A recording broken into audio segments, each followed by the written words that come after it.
آخر أخبار ديال الرجاء الرياضي. هناك أخبار كذلك عن العروض اللي كيتوصل بها كذاك اللاعب أولو، ولكن قبل ذلك ما هي آخر الأخبار تحسب؟ هل هناك حل المستوى يعني النزاعات أو رفع المنع، أم الأمور فهي لم تتغير؟ لك الكلمة ونتفاعل معك. هو اخي مصطفى، بالنسبه للمساله ديال المنع، اللي مهم انا كنقول هو صافي راه حطوا السيوله ديال سيف الدين العالمي، بقات امور روتينيه ديال الاتحاد الدولي لكره القدم. يعني غادي تكون الرجاء الرياضي غادي يأهل اللاعبين ديالو الجدد كما كيقولوا، مساله وقت لا اقل ولا اكثر. هضرتي على اللاعب اهولو، وهنا كما كنقولوا شويه كنا كنهضروا على الوداد والتوازنات الماليه، راه حتى في الرجاء مصطفى، راه حتى في الرجاء الله يكون في العون المكتب الحالي، الله يكون في العون. كنقولوها وكنعرفوش كنقولوا الاخوان. راه تصور كتجي كتلقى حتى حاجه مخلصه. هاد المبالغ دابا في نظركم الاخوان، هاد المليار و200 اللي تخلصات نزاعات، واش لو كان ما كانوش دوك النزاعات وتم التخصيص ديالها الميركاتو، واش ما كنتيش انت دابا واحد اللعابه في مستوى تضيف عليهم ديك 600 اللي صرفتي الان، ولا هذا انت تكون جايب 4 د اللعابه كما قلت لك رفقه، ولكن فوق طاقتك لا تلام. كيجيو كيلقاو اللعابه كلهم في السما ديال مخلصينش، كيتسالوا بوزوق حركه كلشي اللي تيتسالوا. انت خصك توفر لهم الهادي بعدا واحد جزء من المنح ديالهم، لان كل واحد اللعابه صافي عنده التزامات عائليه، الله يكون في العوان. كل واحد كتعطيه شويه، وفي نفس الوقت انت مطالب انك تدبر يعني ما يتعلق بالوافدين الجدد. هذا الشيء خصنا نبقى نردوا البال، لان المسيرين كيشوفوا شويه لقدام. مصطفى العام الجاي الرجاء والوداد غيعانيوا في الملعب، وغيعانيوا على مستوى المداخل الماديه، وهذا راه معطى وجب استحضاره. لذلك حتى كما قلت المكتب الان في يعني كيتقاتلوا كيديروا مجهود باش كيحاولوا يعني يخرجوا باهولوا. اولا مصادرنا موثوقه، ما كاينش عرض رسمي، كاين اتصالات باللاعب، يعني كانت كما نقول اتصالات غير مباشره باللاعب والاب ديالو فهمتي، وهذا ويعني استفسارات من طرف مسؤولي الرجاء، من طرف بعض الانديه في السعوديه وقطر، ولكن ما كاينش شي عروض رسميه.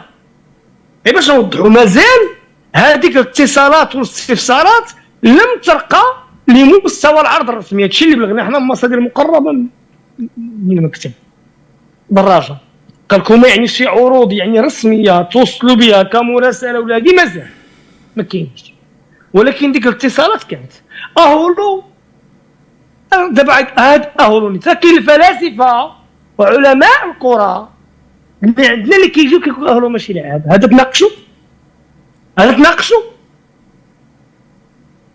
سيد ماتش كونتر النصر باللعابه اللي عندها، وكان من خيره اللاعبين في الرجاء وكيفاش كيوقف في الوسط وكيدفع كواري وكيمشي وهادي اللاعب راه مخير وفرض نفسه. اللاعب الواعد كامارا الشاب كان استفسر عليه موسيماني المدرب ديال الوحده في البطوله العربيه،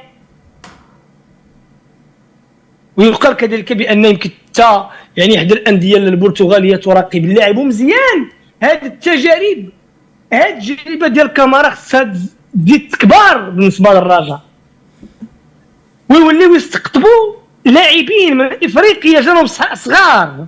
راه ديمبا المدير التقني ديال بركان جاب ليهم هذا الاسبوع 2 لاعبين سنغاليين صغار، وغيجيب ليهم 7 اخرين لهنا في شهر 9 غيكونوا 9 في الاكاديمي. راه عندهم داك لامين كامارا الان راه القيمه السوقيه ديالو 1.8 مليار. واحد الوقت بركان كانوا كيطلبوا على 1.2 يبيعوه، دابا مابقاوش كيطلبوا دابا 2.5.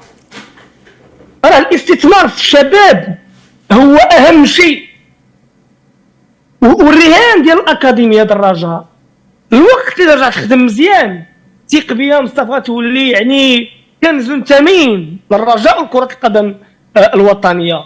اللاعبين فيما يتعلق ب يعني ورده كما اشرنا، يعني كهضرنا عليها، غادي يوصل يعني يوم غد غادي يوقع العقد ديالو. مبارك كذلك كاين اتفاق نهائي مع العين الاماراتي ومع اللعاب غدا الى يعني مشات الامور غدا غيدخل كذلك باش يوقع العقد ديالو او يوم السبت. المهاجم مازال يعني ما حسموش فيه يعني بصفه نهائيه، وكاين خدامين وكيبحثوا يعني يعني اقترح عليهم بواليا، ولكن ما كاينش شي امور يعني اللي هي يعني بطبيعه الحال رسميه او مؤكده بهذا الخصوص. الكلمه السي مصطفى. وشوف السي حستوي، نبداو باللاعب اهولو. اللاعب اهولو صحيح فانه اللاعب اللي هو من بين الركائز ديال فريق الرجاء الرياضي. كاين بعض العروض اللي هي غير رسميه اللي كتكلمت عليها اللي كوصلت اللي تعدات المليار سنتيم من فروق سعوديه. الان السؤال اللي كيبقى مطروح، هل فعلا كان واحد اتصال رسمي فريق الرجاء الرياضي هل سيفرط في اللاعب واين هو البديل؟ لان انت كتكلم على تكوين تركيبه بشريه اللي قويه. اذا ولا شكون البديل ديالو؟ تكلمنا على هاشم دومينغو راه الاصابه ديالو راه مبارك يا مصطفى، مبارك هو البديل ديالو. واخا مبارك، ولكن المبارك هو اهولو الحسناوي، اهولو فهو افضل من مبارك واحد الشكل اللي هو كبير. ولكن الازمه الحسناوي بعض المرات كتحتم عليك يعني باش يعني تغامر بواحد اللاعب، وملي كما كنقولوا الرؤساء ديالنا ملي كيشوفوا مليار والفوق وجوج المليار حسناوي كيبقاوش يفكروا لهذا اللاعب صالح وخصنا نحافظوا عليه. انا كنظن ان فريق الرجاء الرياضي لا اولو غادر فريق الرجاء الرياضي يجب ان يكون لاعب اللي غادي يلعب في المكان ديالو، يكون كذلك في المستوى ديال اللاعب اولو. تكلمت على عمر ورده صحيح، فهو الامور فتتجه الى الامضاء العقد مرافقه فريق الرجاء الرياضي. المهدي مبارك نتمناو بان شفنا المستوى الحسناوي الهزيل اللي كيبان فيه في الدوري الاماراتي اللي كان ضعيف وضعيف جدا للامانه. نتمناو بان يريكيبيري مع فريق الرجاء الرياضي، تكون عنده واحد لا بريباراسيون مزيانه، ويرجع المبارك اللي كنا شفناه في الفريق ديال الفتح الرباطي. الرجاء الحسناوي فتا هي نقدروا ربما نتكلموا على نفس المشكل، مازال مهاجم ما لقاوش، جناح هجومي ما لقاوش. اذا الرجاء الرياضي الحسناوي فهي يجب كذلك المسؤولين ديالها فهما تما لقاو مشاكل اللي هي كبيره، مشاكل اللي كل نهار مشكل، كل نهار ليتيج، كل نهار نزاع، فصعيب وصعيب بزاف. كنقول لهم انا برافو عليهم بكل صراحه في ظل هذه المشاكل وفي ظل الاكراهات اللي كيعيشها الفريق، فهو على العموم حسناوي يدبر الامور ديالو. ولكن هادشي اللي في الرجاء الرياضي حسناوي يجيب هاد النزيف، يجب ان خصو يتحبس اخي. بركه اخي، صعب. انت تكلمت على واحد الحاجه مهمه، فريق الرجاء الرياضي عنده واحد الارث اللي هو كبير حسناوي ما مستفدش منه. تكلمت على الشباب، انت قلت يجب ان يستفيدوا من الاكاديميه، ولكن الاكاديميه حسناوي الحيوط انا غدا نمشي ندير حيط، ندير الكولفازير، ندير تيران، ندير جاكوزي، ندير لابيسين، ندير تلفازات، ندير اسريره، ولكن اخيرا المشكل ماشي الخلل ماشي في هاد الاكاديميه، راه الفرق ديالنا كلها تقريبا نتوما عندها بحال الشكل، وراه الخلل حسناوي في الموطرين اخي. ما كاين بعض الموطرين دول المستوى، كاين بعض الموطرين اللي خصهم يمشيو يقراو الحسناوي باش نعرفوا نتعاملوا مع الفئات السنيه بواحد الطريقه اللي هي بيداغوجيه وطريقه اللي هي عقلانيه، ونتعاملوا مع اللاعب ويكبر بشويه وغادي هو كيتسلق تيوصل للفريق الاول. صحيح راه هذا هو الاشكال. حنا الناس ديالنا ما بغاش تفهم باننا الاشكال اللي عندنا راه ماشي في انشاء اكاديميه او انشاء مركز للتكوين، اللي كيشتغل فيه هو اللي فيه المشكل. راه رئيس ديال الفريق الرجاء الرياضي سي محمد بودريقه لا كان فعلا النيه ديالو او النيه ديال المكتب مسير بان هذا المركز اللي لنا عندهم واحد الارث اللي هو كبير، وعندهم استحسنا واحد لاريشاس ديال بالنسبه للشباب اللي كاين في فريق الرجاء الرياضي، راه خصهم يستافدوا من هذا الشيء حسناوي. راه هذا هو المستقبل ديال الرجاء الرياضي، هما الشباب ديالها، هذا هو المستقبل ديالها.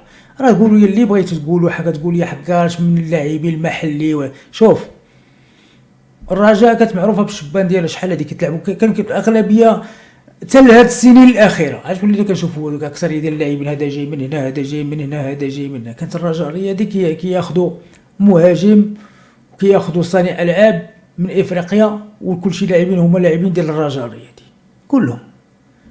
الوداد كذلك اكسيتيرا ميم شوز. الان حسناوي الفرق ديالنا دابا هاد الازمه اللي جات الفرق ديالنا وكيعيشوا الفرق ديالنا راه مزيانه وخايبه. مزيانه باش تقول نوضوا تشتغلوا، نوضوا بركه. هذا الشيء ديال الانتداب من اجل الانتداب ناقص منه، بلا عندك ما دير بها اخي. هذيك انت عطيتي مثال بالكاميرا، راه اللي كنتي كتجيبها لاعبين بحال هكا حسن الكاميرا، شوف عقل عليها فين قلت لك. هذيك الكاميرا حسن غادي يقدر يمشي حتى في شي فرق كبير هذاك اللاعب، وفريق الرجاء الرياضي تستافد منه، غتستافد منه في الفريق الاول وتستافد منه ماديا. راه هذا هو المشروع، هذا هو البروجي اللي خصهم يخدموا عليه من الانديه ديالنا. ما بغاوش يفهموا. سي سعيد الناس الاخوان كيتكلموا على بعض السماسرة، راه بعض السماسرة كنقول البعض، راه كاينين الناس اللي معقول، بعض السماسرة هما اغرقوا الفرق باللاعبين اللي ما يلعبوش حتى في القسم الوطني الثاني ولا الثالث. اغرقوا الفرق ديالنا، دمروا الشباب ديالنا، ما خلاوش التكوين يشتغل، ما خلاو المواطنين يشتغلوا، ما خلاو اللجنه التقنيه يخلقوها الفرق، ما خلاو هادشي. والنتيجه وهي اننا اصبحت بطوله اللي هي منتجه. وتا هاد السعوديه اللي كانوا غافلين شحال دوك كيجيبوا اللعبه، دابا من بطوله وطنيه يبقاو يجيبوا حتى لاعب. سالينا تفضلت مع هاد الثوره اللي كتعرفها السعوديه على صعيد الانتدابات من الفرق العالميه. لاعب مغربي قليل اللي غادي يمشي يلعب تما، من غير داكشي مغربي كيلعب في اوروبا. بالنسبه للاعبين بالنسبه لاهولو كنذكروا ما كاين حتى شي عرض رسمي، وكل ما يروج حول يعني العروض الرسميه، وهذا يعني مصدر قريب من المكتب، يعني بانه يعني اتصالات هي اللي كانت كتعرف يعني واستفسار حول اللاعب والقيمه اللي كيطلبوا فيه، ولكن راه ما كاينش شي اوفر رسمي اللي جا، راه ما كاينش. واش الا تم ترسيم هذيك الاتصالات وكان عرض رسمي غيبيعوا اللعاب، انا كنقول يمكن الى يعني جاهم شي عرض كبير، انا كنقول ما غيرفضوش. اما الرجل ماديا تعاني جدا فهمتي، وغادي يحاولوا به يعني باش يقضوا الامور الاخرى المتعلقه لا بالمستحقات ديال اللاعبين ولا الترونش الاولى ديال ورده وديال المبارك وديال بقيه اللاعبين الجهود. اذا هذا اللي كاين بالنسبه لفريق الرجاء. نتمنوا حظ موفق لفريق الرجاء الرياضي، ونتمنوا كذلك ان شاء الله الرحمن الرحيم، وكما قلنا يوم غد فيتم توقيع لاعبين فريق الرجاء الرياضي. الاخ الاستاذ هشام مسكين قال لك حتى المدربين مثل المرحوم اوسكار اللي كيراهنوا على الشباب